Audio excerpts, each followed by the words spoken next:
Trump announced on Truth Social that a long-awaited meeting with Russian President Vladimir Putin had been scheduled for next Friday in Alaska. Further details and logistics of the meeting are still unclear and remain very fluid, including whether Zelensky will be involved.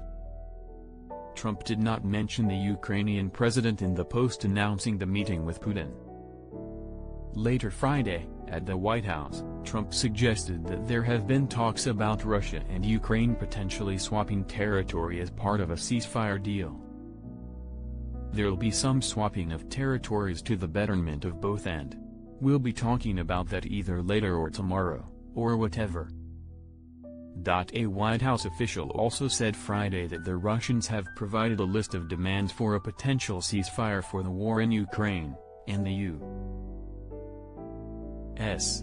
is trying to get buy-in from Ukrainians and European allies. But in his message Saturday, Zelensky said any decision taken without Ukraine were decisions against peace, adding, "They will not achieve anything." Russia-Ukraine war Volodymyr Zelensky. Ukrainian President Volodymyr Zelensky. Evgeny Malika, AP. The White House had not commented on Zelensky's message by early Saturday.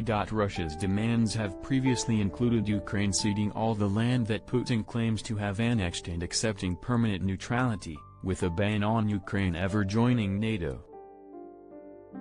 Putin claims 4 Ukrainian regions, Luhansk, Donetsk, Zaporizhia and Kherson, as well as the Black Sea Peninsula of Crimea, which he annexed in 2014. Russian forces do not fully control all the territory in each region. Rwanda-backed rebels have killed at least 80 civilians in recent weeks, Congolese authorities say. New Zealand and Australia seek closer military ties following Chinese live-fire naval exercise. It remains unclear whether Trump's reference to swapping territories means formal cession of land or a withdrawal from areas currently under each side's control. Zelensky and Ukrainian officials have long said they would not concede any territory that Russia illegally annexed. Ukraine has also insisted that any agreement must include security guarantees from its allies so that Moscow is not able to launch future aggression. The meeting in Alaska will be Trump and Putin's first encounter since the invasion of Ukraine, the deadliest conflict in Europe since World War II, and comes after the relationship between the two leaders has wavered. In Trump's first term, the president called Putin a strong and smart leader and said he got along great with him. But after promising to solve the conflict within 24 hours during his presidential campaign, Trump has since extended that deadline and has expressed his frustration at the Russian president's seeming unwillingness to end the war. Trump had threatened to impose new sanctions and tariffs from Friday against Moscow and countries that buy its exports unless Putin agreed to end the conflict. It was unclear by Saturday morning whether those sanctions would take effect or be delayed or cancelled. Trump's ultimatums have not prompted the Kremlin to move 1 inch on its war in Ukraine so far, other than to give the president a meeting.